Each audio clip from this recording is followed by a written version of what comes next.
Et bah salut tout le monde les amis, ici Pegajinka. Aujourd'hui on va analyser la nouvelle vidéo de Takara Tomy qui est sortie, qui va présenter Night Lens 480 High Needle. La première vidéo sur le sujet vous avez fait relativement plaisir, j'avais vu qu'il y avait quand même pas mal de commentaires, pas mal de gens qui avaient réagi, et puis j'avais bien kiffé l'exercice, donc on va le refaire pour aujourd'hui. Avant de commencer à rentrer dans le vif de la vidéo, Night Lens du coup c'est une toupie qui va sortir le 10 août prochain et qui du coup va être de type défense et aura pour spécificité de reprendre pas mal des formes du coup de Night Shield qui était la première toupie type défense qu'on a vue et la seule pour l'instant d'ailleurs, et qui va également reprendre du coup une version alternative de son beat qui est du coup High Needle, qui de ce que j'ai compris est plus haut d'1 mm. Donc c'est plutôt intéressant qu'ils reprennent les gimmicks de différentes hauteurs par rapport à ce qu'on avait déjà vu, notamment les high drivers. Et de ce que j'ai vu aussi, on aura aussi une pointe qui va s'appeler low flat. Donc ils vont faire des variations de hauteur, donc plus petit et plus grand. À voir ce que ça va donner, franchement je suis très curieux qu'ils aient commencé dès le début à introduire ce genre de gimmick et je trouve ça très intéressant. Que du coup ils commencent vraiment dès le début de la génération parce que du coup ils vont vraiment pouvoir se permettre une variabilité sur un laps de temps le plus écarté possible. Oula, j'ai mis un coup dans le micro, je suis désolé. On va commencer tout de suite. どうもベイブレード開発チームの安田と高坂ベイブレードベイブレード X とは Donc là, il présente la licence. En même temps, c'est nouveau, c'est normal. Hein. Je vais juste vous baisser le son un peu pour être sûr qu'on m'entende bien par-dessus.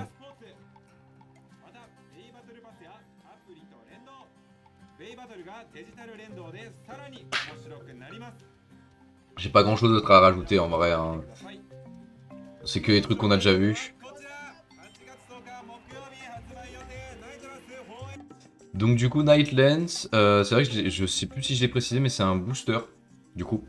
On a déjà un peu le visuel de la toupie, alors vraiment ça ressemble énormément à Night Shield, hein. Vraiment, il y a juste des formes un peu plus agressives de ce que j'ai compris.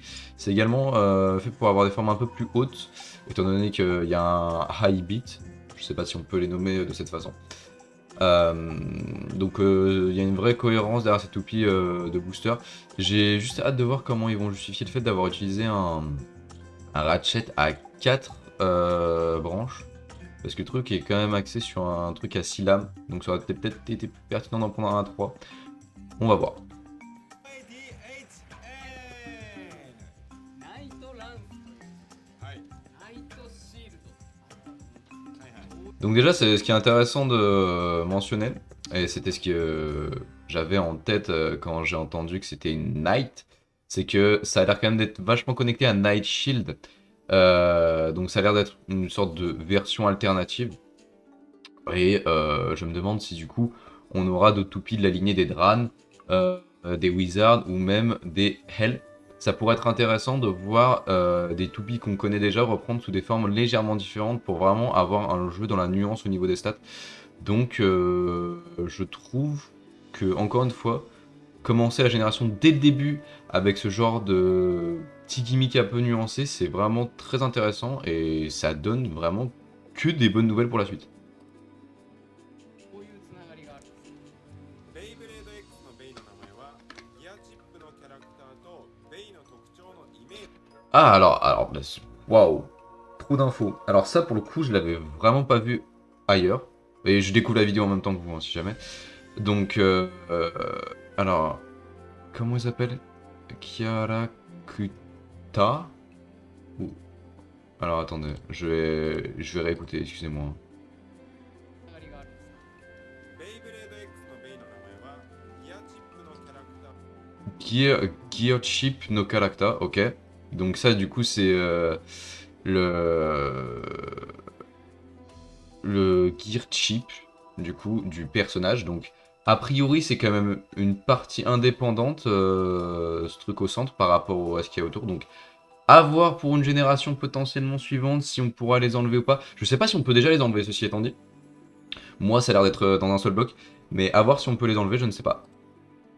とベイの特徴のイメージを合わせ持った Ok, donc, et puis t'as l'image de l'abeille. Donc, de ce que j'ai compris, Dran ce serait respectif à la partie métallique qui va rentrer en contact, et l'image de l'abeille, bah, c'est ce qu'on voit au centre. 名前になっていて、例えばね、 Donc c'est シールドだったら donc c'est vraiment cool qu'ils aient vraiment instauré une nomenclature comme j'ai vu. C'est-à-dire que Dran et Sword, c'est vraiment deux trucs différents, comme Wizard, comme Health, comme Knight. Donc à voir vraiment comment ils vont exploiter le potentiel de ça. で守るか、この衝撃吸収みたいな Voilà, donc Knight, un truc qui fait référence à se protéger. 槍が Logique. 全くね、異なる性能のベイブレードになっております。なります気になりね。ますね。では早速見ていきましょう。ではね、早速パーツばらしていきましょう。行きましょう。はい。じゃあまずは真ん中ラチェットからいきましょうかね。ね。ラチェットは480ラチェット。はいはい。 Donc il présente, 4枚バ voilà, il présente du coup les parties qu'on connaît déjà. Donc 480, on a déjà vu la différence par rapport à 460. Il y a un petit écart en termes de hauteur. Ceci étant dit, les couleurs présentées là, elles sont très jolies, vraiment. Ça me rappelle un peu Pirates Orochi. Non mais c'est carrément Pirates Orochi, ça c'est clairement la Crystal Wheel, et ça c'est clairement l'axe de rotation à la pointe, hein. なので相手の攻撃をいなしやすい背が高いので重心バランス上に上げることができます。色もすごいこだわってまして、水色と紫のラケットになっています。こちらはですね、グレー Mais ouais, c'est très cool que c'est très cool que par rapport au premier bail, ils commencent déjà à jouer avec des nuances de couleurs dans le design, parce qu'on l'a vu avec le Ratchet juste avant. Vraiment, il y avait une partie rouge et une partie transparente. Là, ils ont commencé vraiment à jouer avec les deux plastiques, et ça se voit aussi avec le Gear Chip et l'image de l'abeille. C'est que là, ils ont utilisé des couleurs différentes par rapport à ce qu'il y avait autour, contrairement à avant où c'était vraiment bleu, bleu, rouge, rouge, jaune, jaune et vert, vert. Là, vraiment, ils ont vraiment joué avec ça. Et mine de rien, je trouve que ça donne des designs plutôt sympathiques à voir. ベースのね、部分はやや青みがかった緑で、ギアチップは紫色に、ね、なっておりますので、こ Donc Murasaki, c'est violet, donc le Gear Chip, c'est bien le truc au centre. のナイトランスグレードと組み合わせた時にマッチするようなカラーリングにしております。続きまして、ビット HN ビットでございます。気になってたんですけど。 Donc HN. ビットはね、はいミドルはこれまでありましたけど。 HL ハイニードルビットでございます。 Ok. はいでございます。なるほど。ニードルビットと同じディフェンスタイプなビットなんですが、 Alors du coup, ok, non, si c'est effectivement. Il y avait, c'est comment dire, j'allais dire une rumeur, mais il y a eu, en fait, si vous voulez, pour raconter l'histoire maintenant que la vidéo est sortie, il y a eu des leaks avec l'application mobile Beyblade, que je n'ai toujours pas téléchargé d'ailleurs, mais je devrais peut-être m'y mettre, où il superposait en fait les modèles 3D de High Needle et de Needle, et il y avait des vraies différences effectives entre les pointes, comme vous pouvez le voir là. Et effectivement, moi j'étais en mode bah tant que c'est pas officiel, j'ai pas envie de relayer l'information. Mais effectivement, non, il y a une vraie différence. C'est plus large, oui, c'est plus large, c'est moins conique. Donc c'est très intéressant qu'ils aient modifié la forme de la pointe. Ça me fait vraiment beaucoup penser aux pointes de MFB où t'avais des WD, des D, des SD, etc. quoi. 1ミリね、ニードルビットより、はい。 Donc 1 mm de hauteur différence, ce qui fait vraiment la différence. 先がね、とんがっていて、スタジアムの中央にとどまりながら守りつつ傾いてカウンターも狙えるっていうステップ。 Et ça se voit dans les mouvements où elle tourne, alors pas dans son sens de rotation inversée, hein, mais où elle fait des mouvements d'oscillation qui vont être propices au contre, et on voit que ça a vraiment été étudié la forme pour produire cet effet spécifique. C'est vraiment, vraiment très qualitatif. 性能はそのままに背が1ミリ高くなっているので、 Et du coup, voilà, ils expliquent qu'effectivement, la hauteur de la pointe en plus associée à l'épaisseur, enfin l'inclinaison, pardon, accrue, et bah ça permet d'avoir un potentiel de contre bien plus grand que celui de Night Shield, qui même s'il existait, avait l'air d'être une baille plus centrée sur le fait d'encaisser, une type défense classique en somme. バランスがね、上がってより傾きやすくなってカウンター攻撃を決めやすくなっちゃってるよ。 Non, et là, ça s'est vu. clairement les mouvements inversés qu'elle faisait au moment du contact, ça bousille l'attaque de Dransword. Et elle, elle est partie dans un coin du stadium, elle est revenue au centre tranquillement. Après, à voir comment ça donne avec un X-Dash. Ou un X-Rem Dash, c'est comme vous voulez. さあ続きましてブレードはナイトランス。ナイトランス。こちらディフェンスタイプのブレードになっています。ディフェンスタイプということで丸く弾けにくい。 Donc là, effectivement, ils ont fait le contour des formes de la toupie. Et même si on est sur une type défense, personnellement, je la trouve vraiment beaucoup plus agressive que Nightshield. Nightshield avait vraiment une forme ronde. Là, il y a des creux. Hein. Il y a des creux un peu de partout. Il y a des accroches. Putain, les angles qu'il y a là, ça me fait penser un peu à Gravity Destroyer qui était pas mal utilisé en attaque à l'époque de MFB. Et pour moi, on est complètement là-dedans. 形はねしているんですが、ここ見てください。 Non mais pardon. Non mais voilà, ils ont mis en valeur les points de contact qu'il y a là. Mais non, c'est mortel, vraiment. ランスとねいうことでやり Ah oui, d'accord, oui, ok. C'est ce qu'ils expliquent, c'est que c'est des pointes de lance, ça, en fait. Donc Yari, c'est lance, en japonais, si je dis pas de bêtises. Ou point, je sais pas. Alors, mon niveau en japonais est proche du zéro, hein, j'ai juste 2-3 bases de vocabulaire. Mais effectivement, ils ont décrit que ça, c'était des pointes de lance. た刃がついております。このね槍のような刃で守りながらカウンターも狙えちゃうということで、いわば Et du coup, ouais, voilà, et effectivement, ils expliquent là que ces lances sont propices à la défense comme au contre. カウンターディフェンスが Voilà, counter defense, quoi. C'est super intéressant. こちらの刃ね Et voilà, putain, mais... Ah, mais... Ah, merci Takara, putain, vos vidéos de présentation en ce moment... Enfin, celle-ci plus celle qu'on a eue avant présentent vraiment dans tous les détails les plus intéressants possibles. Et vraiment, ça fait plaisir de les voir pousser la nuance du détail à ce point-là. Quand j'ai vu sur l'application qu'ils avaient décrit High Needle exactement au millimètre près, avec la différence de hauteur par rapport à Needle, j'étais en mode ouf, on rentre quand même dans autre chose. Bref. Là, en fait, c'est ce qu'ils expliquaient, c'est que les formes sont plus hautes par rapport, ça se voit, hein, par rapport à Nightshield. Alors là, déjà, c'est un peu incurvé, il y a une forme de vague, etc. Là, déjà, c'est plus plat. Et on voit qu'il y a une véritable différence de hauteur dans la forme.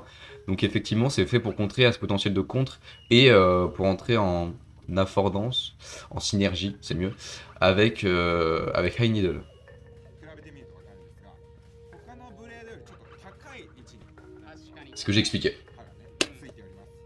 これにより上から相手を下に押さえつけてバランスを崩して攻撃から身を守ったりとか、あとこの刃はね Et c'est vraiment super intéressant de voir que avec High Needle qui brise, entre grosses guillemets, l'équilibre de l'abeille plus la hauteur du Blade, je confonds avec l'ailleurs, excusez-moi, et bah le potentiel de contre est associé à un potentiel de smash qui vraiment sape les baies d'attaque adverse.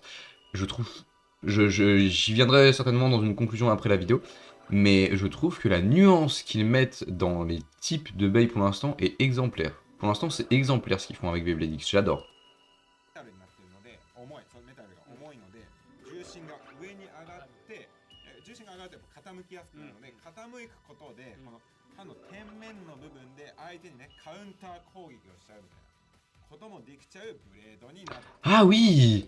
Ah oui, non mais ça c'est intéressant aussi, c'est que effectivement avec l'inclinaison et le fait que les formes soient plus des espèces de pointes qui passent dessous la baie, il y a aussi un potentiel de upper qui est générable. C'est super intéressant d'utiliser la hauteur comme ça, franchement. Bah, ça pour le coup je l'avais pas vu venir. Mais bah pourtant maintenant qu'il me le dit, je suis en mode bah oui c'est évident. そしてねギアチップのねこのナイトもねナイトシールドの時は横向きで凛々しくかっこいいナイトになってましたがナイトランスのナイトは正面を向いております。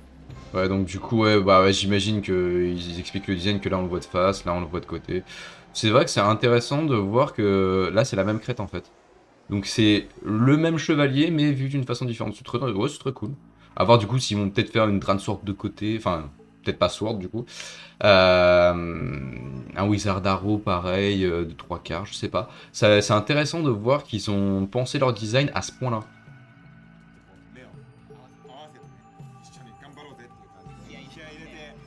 Oui, il y a un petit... je crois qu'il explique qu'il y a un côté plus agressif dans la pose. Et c'est vrai, enfin, il est plus en face, menaçant, etc.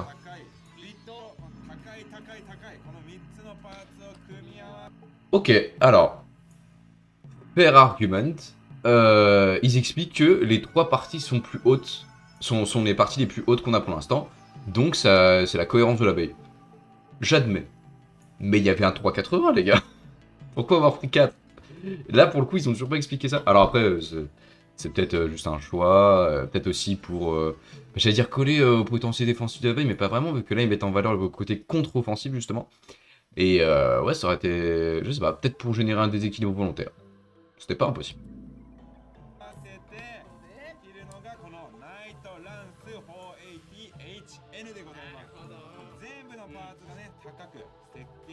Ah ouais, putain. Oh merde, attendez, je vais revenir en arrière. T'as la différence se voit. Non, non, ouais, la différence... Attends, mais... C'était un 4,80 sur Night Shield? Sans déconner? J'étais persuadé que c'était un 3. Ce qui m'aurait paru bien plus cohérent. Mais du coup, non, c'est sur Wizard Arrow probablement qu'il est. Et pour moi, c'est... Enfin, ok. Bizarre.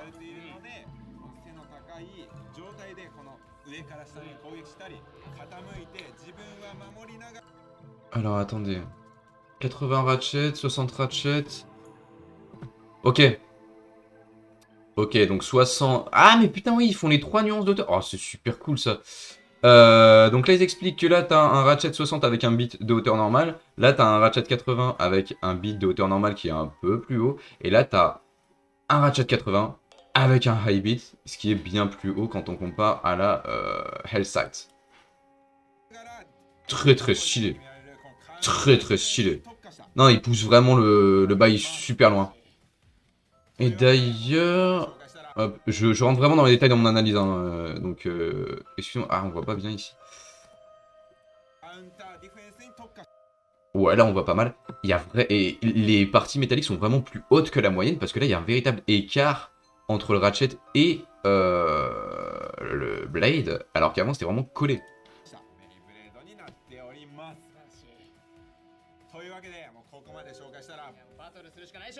Ah, les combats. Les combats. C'est ce qu'on va voir, la bagarre. Et là, ils veulent montrer le potentiel contre-offensif de Nightlands. Déjà, elle a loupé le premier X-Dash. C'est cool. Ouh là là. Ah ouais, mais elle l'a smashé. Elle a plus d'énergie, la Dragon Sword.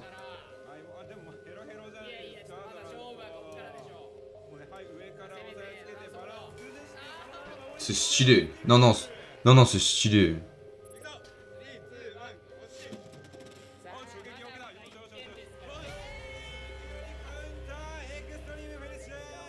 Elle a contré pour faire un extrême finish, quoi. C'est stylé. Et bah, ça me rassure sur un truc, c'est que putain, le X-Dash, ça a pas l'air d'être un truc automatique et garanti. Et ça, c'est trop bien.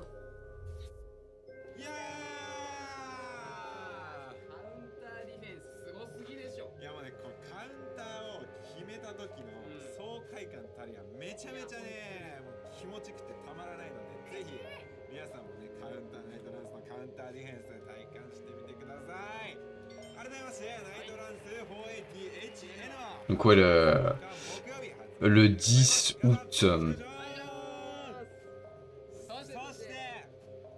Alors, ils vont parler de quoi, là? Ah ouais, c'est un tournoi... Ouais, c'est des tournois uniquement au Japon, alors bon, je vais passer sur ça, ça nous intéresse pas vraiment. Mais écoutez les amis, petite conclusion de cette analyse, franchement, c'était trop cool. Comme je l'ai expliqué, j'ai beaucoup aimé le côté contre-offensif qu'ils ont mis en valeur avec Nightlands. Alors effectivement, ça a l'air d'être cohérent dans leur logique d'avoir pris un Ratchet 4. Pour moi, pas trop, mais j'attends d'avoir le produit dans les mains, toujours, de toute façon. Mais effectivement, vu comment ils nous l'ont présenté, j'ai enlevé ça parce que ça ne me sert plus. C'est très cool, c'est très sympathique. Donc, hâte de voir tout ça. On va se retrouver très certainement pour une autre analyse d'une autre topic qui va sortir bientôt. J'en dis pas plus parce qu'effectivement, ça a été sur des infos pas très officielles. Portez-vous bien d'ici là, et puis on se retrouve dans une prochaine vidéo. Ciao, ciao tout le monde.